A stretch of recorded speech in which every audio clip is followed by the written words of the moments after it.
Good morning. Back in Monticello again. Cold this morning. Cloudy. You notice I got my stocking hat on, so I'm a little bit chilly. But we're going to try to catch some more of these white perch. I'll tell you one thing, weather has changed. Yesterday it was really hot, like 70 degrees. Today, high is going to be in the 40s. So what a change. We're going to drop down here.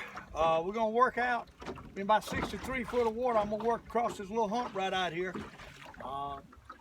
Hopefully we can find a few white perch. I don't know if they'll bite or not. The water's up today, so that's a good sign. And it's getting colder, but it just got cold, so we got a front coming through.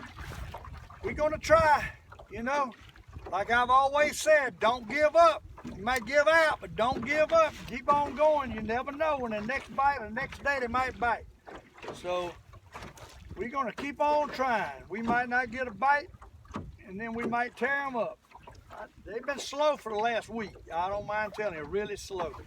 And but that's the way fishing is. One day you tear them up, the next day they're hard to find. So you never know when they're going to turn on. We're going to try to turn them on out here. See if we can get a bite. Steve Comalander, Lake Monticello. We're fishing with a gulp shrimp at the top and a Mr. Crappie jig at the bottom and a spoon below it.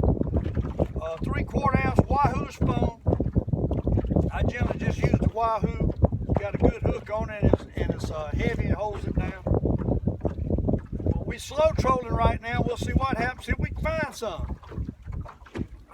58 foot coming up the ridge. So hopefully we can catch a couple. I'll pull it up through here and I'll tell you, it ain't a soul out here today but me, not a soul.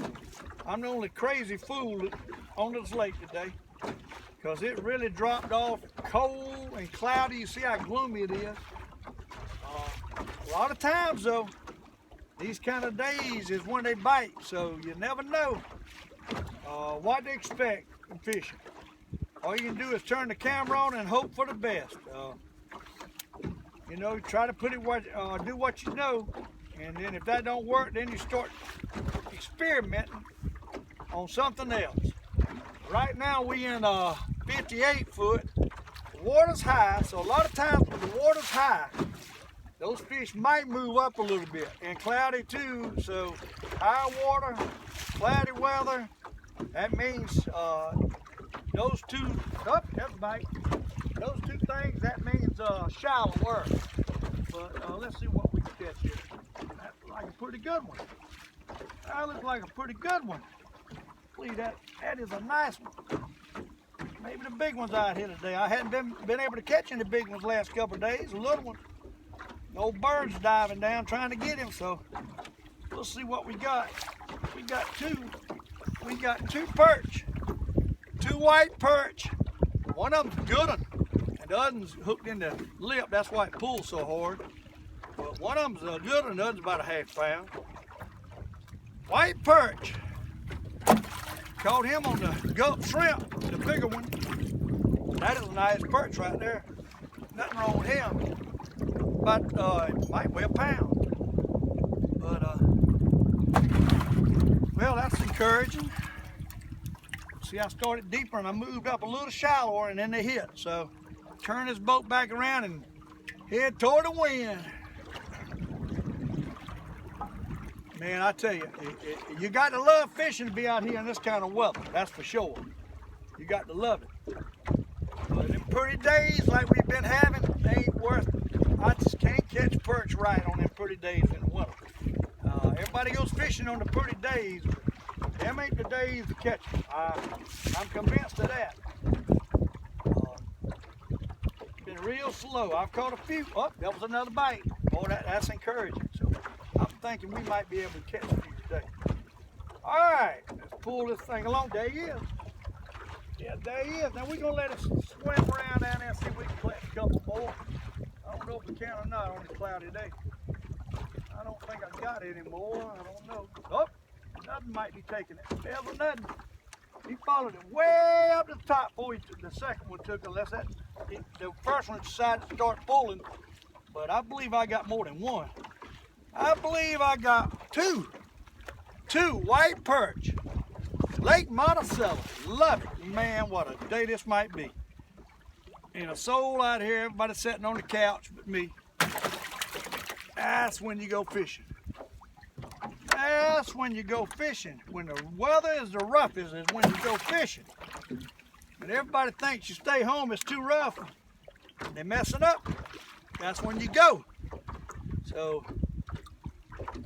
I tell you what, I'm just proud. I say it all the time and I'll say it again. I'm just proud to be here. Retired. I'd like to be about 20 doing this. That would really be nice. But unfortunately, when you're young, you got to go to work and pay your bills. So if you live long enough, save your money, you can do this and do what you want. If you like playing golf, go play golf. But just conserve and save your money. Of course, now I'm not saying don't go out and buy a new boat, because if I was still working, I'd go out and buy me a new boat. Because I had bass boats, nice bass boats. But when gas went up that time, I started fishing out this little 25 and this little smaller boat. And I figured out that, hey, it's a lot cheaper to go fishing. So that's the reason I use a small rig now. But I ain't gonna say I ain't gonna splurge and get me another one. You never know. I might change my mind overnight and go get me a fancy boat. But right now, I'm happy with what I got. When I wear this out, I'll see about buying another one.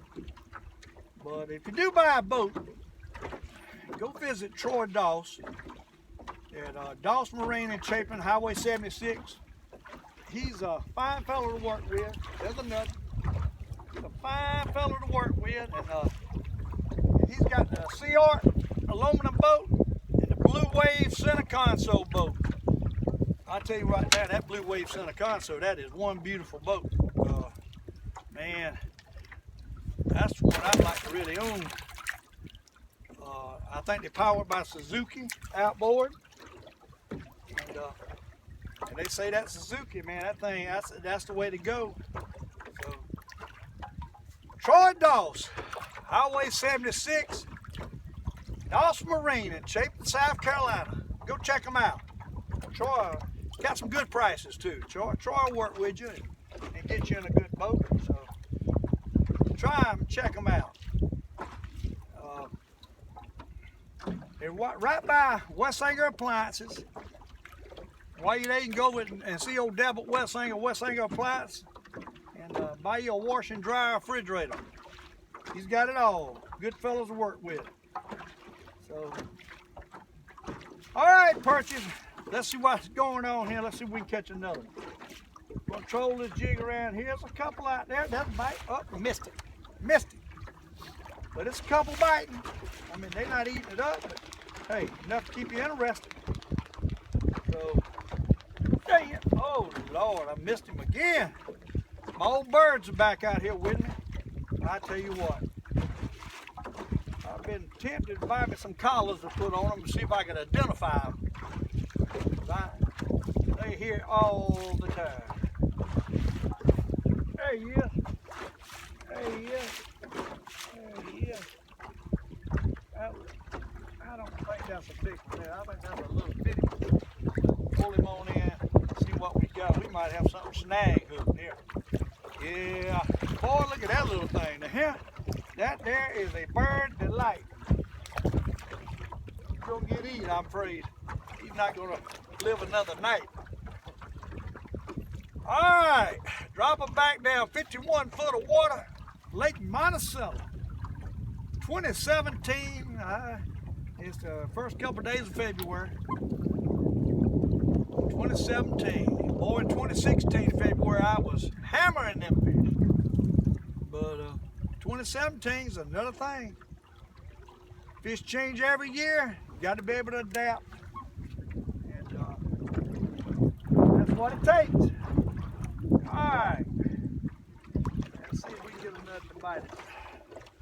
I don't really see them. A lot of times you don't see them on the fish finder. People come out here and they look for them on the fish finder. They can't see them, they don't fish. You look for places to fish, not fish. fish are laying right there on that hump. When they get stirred up, they'll come up a little bit. Until they get stirred up, there ain't no guarantee you're gonna see them laying right on the bottom, not them small perch. Hey, getting bumps. That's positive thinking there. You got to believe you're gonna catch them. Nothing bumpy. Big one. There he is. Let's see if we can get him nut. We get him nut tonight. We're gonna try though. We're gonna try to give him nut. I don't know if we're gonna get him nut or not. Seems like I think I got one. Might be two. But I think it's just one. Let's see what we got here. Oh, no, that's two little ones. They're not real big, half-pounders. But, hey, fun fishing. Catching more than one at a time, that's what I like to do. Yes, sir. Whoa, the old bird about took my spoon. I tell you what, that joker. Buddy, you better stay away from that spoon. You don't want a necklace, do you? Yes, sir, them old loony. He's a mess. Uh-oh, 51 foot, and I see a little flurry of fish down there on the bottom. Come up, drop it down right quick, see if we can get another one. I'll tell you what. It is so wonderful. Oh, that was a night to be out here and enjoying life. Although it's cold, still got to love it. It's cold. It is cold. My hands are cold. My face is cold. I look like a dummy with a stocking hat on. Hey, you got to do what you got to do. I ain't pulling this stocking hat off today. My ears are too cold. That breeze is coming out the northeast too. Northeast wind, cool, cloudy, raining. It ain't started to rain yet, but it could at any time. Let's see if we can stir them up with a little noise. Come here, boys. Come here, boys. Come let us on the lake. Fish are not grouped up thick out here. They are scattered. Get them thick, you can wear them out. They're scattered. Sometimes they're a little bit tougher. You got to keep circling that boat, hanging that jig. Don't want to bite it. They're not thick. But I've been doing the same things for these perch. Is the way I fish for them right now. That's what it's all about. And March, February, March and April, we'll start catching some large catfish. Believe it or not, using night crawlers and carts. I like that. And we'll take sour some wheat sometimes in a 5-gallon bucket and throw it out, and then catfish will come to it. And you can have a heyday doing that. That's fun. But that'll be coming up on a show, hopefully, in the spring. Show you how that's done. That is a lot of fun. That's old-timey fishing there. You got a long rod and a cart about 8 foot down with a night crawler. I caught a 3-pound shell cracker doing that last year. So you never know what you're gonna catch. And I've caught 30-pound catfish doing that too, so you never know. That's what you like about fishing, that next bite. What is that next bite gonna be like? There's one. Not real big, but hey, he's probably a keeper. And keepers go in the bucket. He's a small, fry hole size, half-pound. Caught him on the gup shrimp. See that gup shrimp right there? Gup shrimp, 1/4 ounce head, and then we got a Mystic crappie with a 1/4 ounce head, and then a wahoo spoon on the bottom just to hold it down, basically. Every so often I catch a largemouth on that wahoo off perch.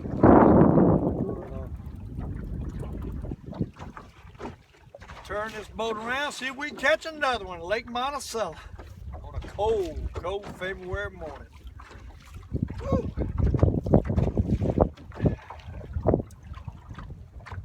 We get them going. I done dropped off the side of this point and dropped off. Right out here, we got 100 foot of water, and it's got the top of this knoll is probably 45 foot, and then we fishing kind of around the top, kind of spinning around the top of the mountain there.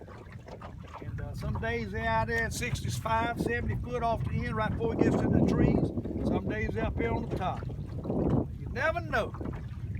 And then I have caught them in 30 foot of water like this. So, hey, this might be one of them days them old big ones is laying up there in 30 foot of water. You just don't know. You got to keep plugging, keep trying to try to figure them out, and keep thinking positive. Once you get a negative thought in your mind about they ain't not biting, I can't catch them, then you ain't gonna catch them. You got to make yourself stay positive when you're fishing. It's easy to lose concentration. Once you lose concentration, ain't good. And I've said it before, and I'll say it again. You have got to stay focused. Oh, he bumped it. He bumped it. They slow. They're not really eating it up, but he bumped it. Real slow. 54 foot. We're gonna, let's see, I got to move this way to get out a little shot on the top of that hump right back here. We're gonna go ease over to the top of the hump. We're gonna work in till we get to the tip top of that thing. And them fish could be laying right up on the top of there with the water up and a cloudy day. You never know. What you do is you try to figure something out, and if it works, you remember it the next time. Of course, that don't mean it's going to work next time, but it's a process of elimination. You try one thing, it don't work, then you got to think, well, what did I try other times that did work? And you keep going through things that work through that little page. Each page in your book of knowledge is what I'd say. Each page to eliminate things that might work, don't work today, that worked one time or another, and you got to eliminate each page till you get on the right page of that book. And the right page of that book is when they bite and you catch them. So it's kind of like reading the book from page to page till you get on the right page. Is I guess a way to explain it. But anyhow, they slow. Caught a couple. That means, you know, they will bite if you get on them. Every year, every day, something different. You can, like these fellas pre-fishing for bass tournaments, they go out there and they pre-fish and they figure things out. But a lot of times, you're messing up. You're going out and you're wanting up the fish that you could have caught the day of the tournament. So it's kind of like deer hunting. I think it's best, and every day's different. Yeah, you got to kind of know what they're doing, but you pre-fishing or you scout for deer. You don't want to be running through the woods for deer looking for all over the place where you're going to hunt. You want to get a good place and surprise them. You got to surprise them. You can't be dumb enough to walk in there and run them out and then go back and think you're going to catch them or kill them. So fish the same way. You got to surprise them. And you fishing a tournament, best just to go by what you know and go fishing, I think. Because all these guys are running out and trying the good spots and hooking a fish or two. And hey, them fish or two they hooking, guess what? It could be something they can catch during the tournament. But once you hook them before the tournament, I doubt they're going to catch them the next day in the tournament. So probably the worst thing you can do if you fish in the tournaments is to go out and practice the day or two before the tournament. I think go on your instincts, do what you know's best, and don't go damage up your fish or wound up your fish before it's time to go catch them. When it counts. Of course, that's my lesson for the day now. I always have a little lesson every day. You guys that fish bass tournaments or deer hunting. Uh-oh, I think got the bottom. But either one, you don't go out and damage up your fish before it counts. It looks like I'm going to be hung up. I don't get hung up much because I try to stay off the trees. It's a few stumps laying around out here still, and a lot of times you get hung up on a stump. So. And it looks like I'm going to end up breaking my jig off, and if that's the case, it pulled loose. Got lucky. I don't have a 10-pound test on my main line, 8-pound test in between the lines, which is really kind of small. See that? Broke a little piece of wood off. That's what's laying down there, old trash like this. Little stumps and roots and stuff like that. But they got over the years, they get brittle. A lot of times you can break them off. A lot of times you don't. You break your line off. But a lot of times they'll come loose. But get back down here. We was on a couple fish, caught half a dozen, 8 or so, and then boom, they quit. And you got to keep struggling. But if you are though, like I say, you go back. You're gonna fish a tournament. Don't go out there and try to catch your fish the day before the tournament. You should have done that months before the tournament. But yeah, everybody got to have them good spots, and find them good spots. If you do go out pre-fish, catch one and leave. Don't sit there and let's see if I can catch another. Wrong thing to do. I'll tell you something else too. When you catching bass, them jokers, they in school, they gonna follow each other just like these doggone perch. There's one. They'll follow each other just like these perch when you're pulling them up. And you catch them more than one at a time if you double rigs and stuff like that. But that's a pretty nice perch. It might weigh 3/4 pounds. But they'll follow it in. They see the boat, and then you done taught them a lesson. So then you got to leave and come back, because once they see you, they ain't likely gonna bite no more at that time. That's why I like to get close to the bank. The old-timey fishing. I used to fish off the bank to catch bass. Well, I found out it still works.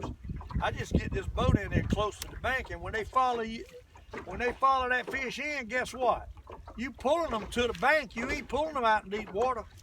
And stuff that's laying up tight to the bank, like a boat, when you casting out coming in, then what that does is it don't spook them as bad.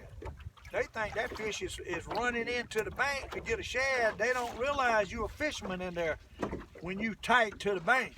Where on the other hand, you out throwing in and coming out the deep water, guess what? They follow a fish out, they see the boat, they know something's wrong.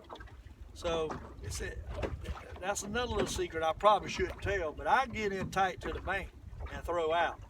A lot of times everybody else gets out and throws in. They sitting on the fish.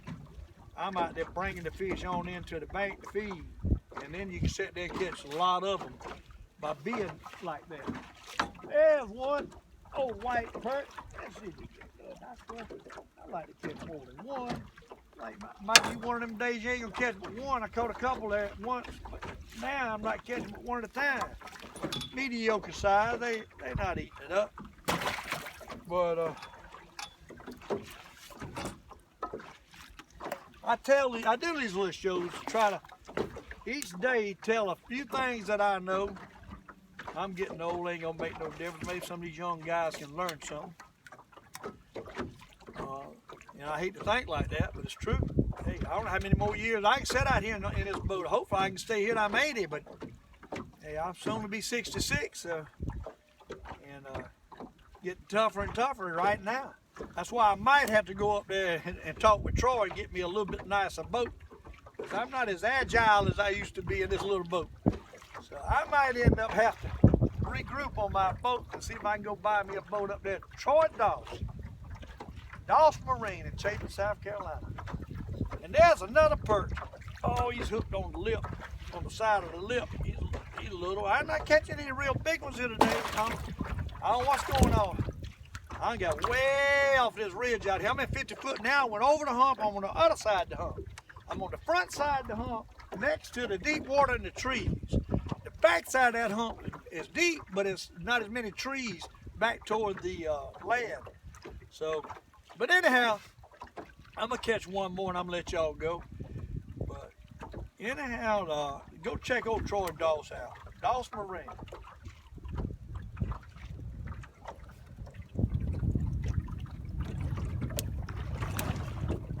All right, little perches. We're in 51 foot of water. We're gonna pull these jigs around here in a little circle and see if we can make one bump. Make one bump. It's a beautiful day. Beautiful cloudy day. Every day is a beautiful day. And cold. Lake Monticello, South Carolina. Jenkinsville, South Carolina. All right. Slow day it looks like. I might find some more here in a minute, but anyhow, I'm gonna let y'all go so I can focus on catching the fish. But nice being with y'all today. Steve Comalander. See you later.